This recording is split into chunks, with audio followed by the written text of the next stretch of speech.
Hey, we are joined with our analyst, Michael Irvin. He's here. He showed up. Mike, how you feeling today? Annual. Right. I showed up, man. I don't know why.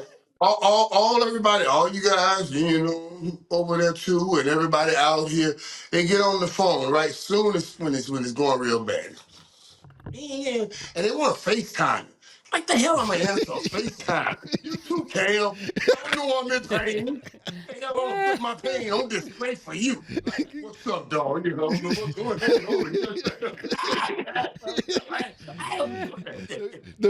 No, I was just doing. I'm like, man. I was actually just doing a wellness check, and the real question that all our fans wanted to know is because I FaceTimed you in the middle of the third quarter because I monitor is what it is page, and I'm not the one who controls the handle or anything. Shout out to my man Bob who actually does that. They wanted to know, super duper pause, if you was watching the game on your hands and knees, because that's what you think made Miami win. So they said, could you FaceTime Mike and see his posture, pause, to see how he was watching the game? Was you praying again? Was you on your hands and knees? I promise you, dog. I promise you. And I ain't putting no super duper pause on this one. I'm so thinking about, should I get down there again? What's going on? But I didn't go to the game. I was at the restaurant, and I didn't know if it'd have the same effect in the restaurant. Might be some kids and all that, man. So I just cut it on out. I was just looking around and just took that L. But I ain't gonna lie though. Honestly, I was like, man, anything to just change the way that was going. I told y'all I had major concerns going into that game. I said I was worried because Detroit has everything that can kill the Dallas Cowboys, and it all clicked. Let me tell you one thing I noticed this, because from all the people that were coming at the restaurant, Playmaker 88, all the Detroit people, that's another thing that's starting to happen. Let me tell you what these mojos doing now. When I started Playmakers, it was going to be you Cowboy Party. So now, Saints fans, when they tap our ass, Detroit fans, they run right on over the Playmaker with Mike Irvin. You see what I'm saying? So I got to deal with that mess also, man. But man, yeah, man. Those dudes, they didn't show up. Nothing didn't show up at all. On no area of the football team that I say showed up. All of them, I think, were already thinking about where they were spending their off week because they took this week off also. So they really got 2 weeks off. Well, Mike, hold on. Let's introduce what we need to talk about real quick.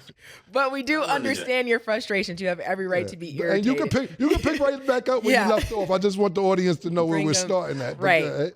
Okay, so Mike, I know you were discussing how the Cowboys had a hard schedule, but a 47-9 loss at home, obviously it's a problem. When should the Cowboys start to panic? Oh, now. Right now. Right now. That thing on the wall that said break glass in case of emergency, crack that shit now. Figure it out. I'm sounding the alarm for the help that they need on offense. I'm not sounding the alarm thinking, even with DeMarcus Lawrence and Michael Parsons coming back, that's going to be sufficient enough to stop the holes and the bleeding on that defense. So I'm just sounding the alarm for that's why I'm breaking the glass saying, get Devontae, get me some help on this offense because I know you cannot fix the defense. But yeah, that glass is broken. Yeah, Mike, y'all was looking horrible out there. All I could think about when I was on the plane, are they going to let them score again? That's all that kept going through my mind when I was watching this. I was thinking, man, this is getting horrible. When it got to about 20 points higher, I was just like, man, they're down 20. I wanted to turn it off, but I needed all my ammo paused for when I saw you. And I'm just thinking, this is the fourth game, the fourth home game that you guys have been down 15 plus points at halftime. Is this going to be a going thing for y'all, Mike? What's going on? And that's what I'm saying. And you hit the nail on the head. Out of the last 4 losses, the first 3 of those games, you gave up about 40 some points. And I saw that today. I was like, man, this is going to be a runaway. Let me tell you guys what else. I don't know if Dallas felt what this was. Not just the game on the schedule, but everybody that I told you come over here and come to Dallas from everywhere, we came back to pay back that cheated game because they thought Dallas cheated us. I said Dallas beat y'all. I'm going back and forth with these jokers. And then, hey, that's before the game. Oh, we gonna whoop y'all. Dallas cheated us last year. The paper said beat you or cheat you. All of that. Man, them jokers walked right back in there at the end of the 4th quarter and said, where is Michael? You know what I'm saying? Where's all that joker and all that noise he was talking? So, yeah, man, I don't know what they're going to do. They came in with a mindset, and Dallas couldn't match that mindset, and they don't have the talent to match the physicalness that Detroit offered, man. I was worried about it, and they did exactly what I was worried about and didn't show up. So your worst fear came true. Did you know this happened to be like their worst loss since 1988, right? You was playing then, right?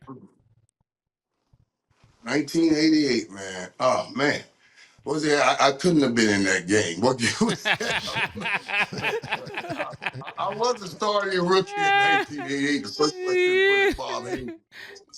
So we went 3-13 that year, so we took quite a few ass whoopings. Yeah, this is the worst game. This is the worst home loss since 1988. But I just wanted to see if you remember that. Ah, man, that's crazy. That's crazy. And think about this too, Cam, before you go, Cam. How old that sounds now. It sounds so old. 1988. Yeah, you joking. Dude, I came to the league in 1988. I'm going to tell you, I was on the set at the NFL Network with like Van Orton, a couple of guys. We were all sitting around talking about what it was like playing the championship game. And they were like, oh yeah, like in 2016 and 2018 when I played. One guy said 2016, 2019. I said, ain't nowhere in hell I'm about to say back in 1992. Right. I'm going to just say in my first NFC championship game. You see what I'm saying? So yeah, even saying 1988 sounds so old. Yeah, the kids will sit there and say, the kids will tell me I'm from the 1900s. Like, for real. Like, if you born in the 1999 and past that, you're from the 1900s to the millennials. Literally. Yeah. Yo, I didn't know if you was finished. But yeah. No, I didn't know if Mase was finished. Yeah, y'all got your last bus, Mike. I want to give a shout out to Ben Johnson. He was running wild shit on y'all niggas.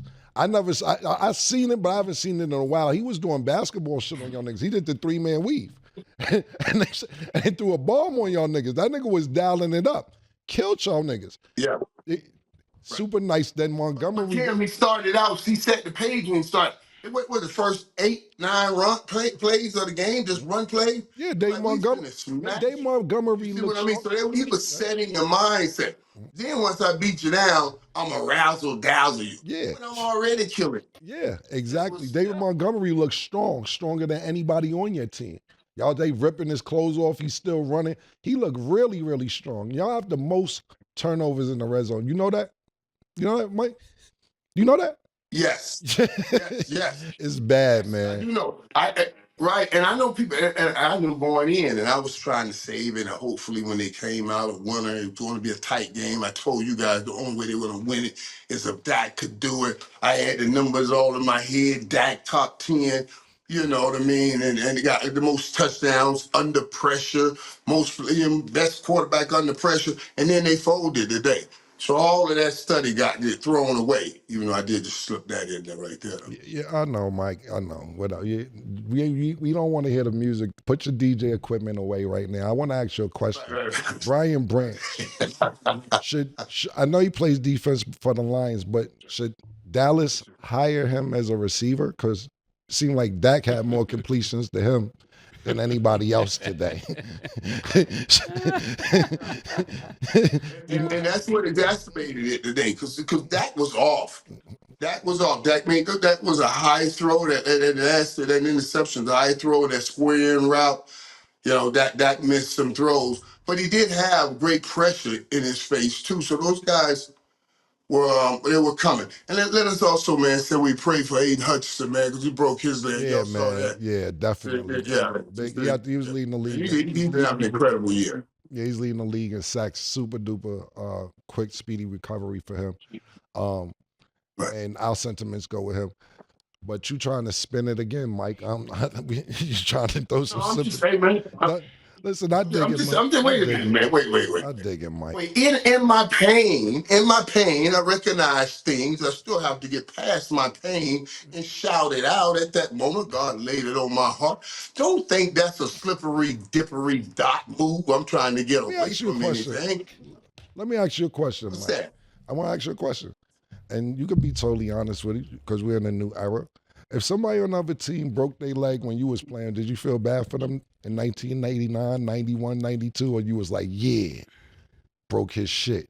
No. I don't want you to break your leg now. I don't mind if you out there playing a game and you twist your ankle and have to go over there for a little while and leave the game. But I want you to be okay for the season. But yeah, I'm going to take any advantage when it comes to winning the game, but I'm not happy about it or anything like that. Yeah, and y'all didn't score a touchdown all game either. Happy birthday, Jerry Jones, from It Is What It Is. Not the Dallas Cowboy players, coaching staff, or anybody else that's part of it, because they obviously didn't care about your birthday.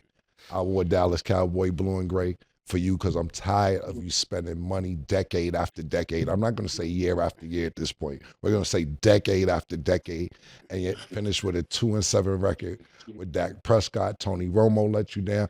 Quarterback, player, running back, every position has let you down since Troy Aikman, Emmitt Smith, and Michael Irvin. My condolences, and I can't say birthday, but I'll use what Mase said. Birthday, King.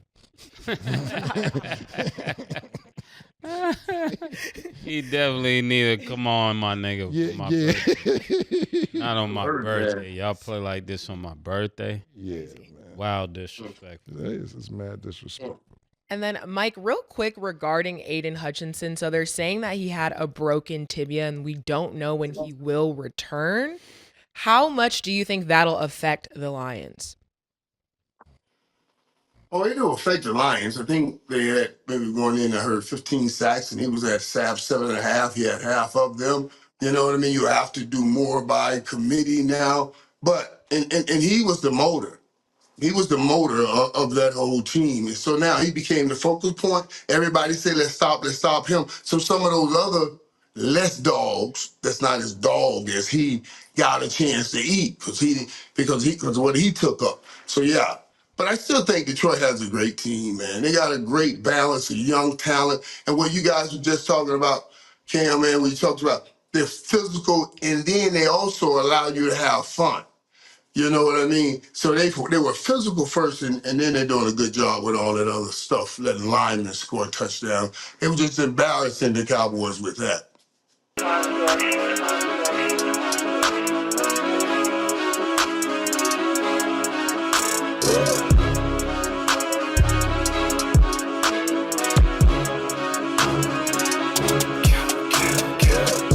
What you want, nigga? Everything, nigga, super size. 2 Big Macs, like when they doing them 2 for $5.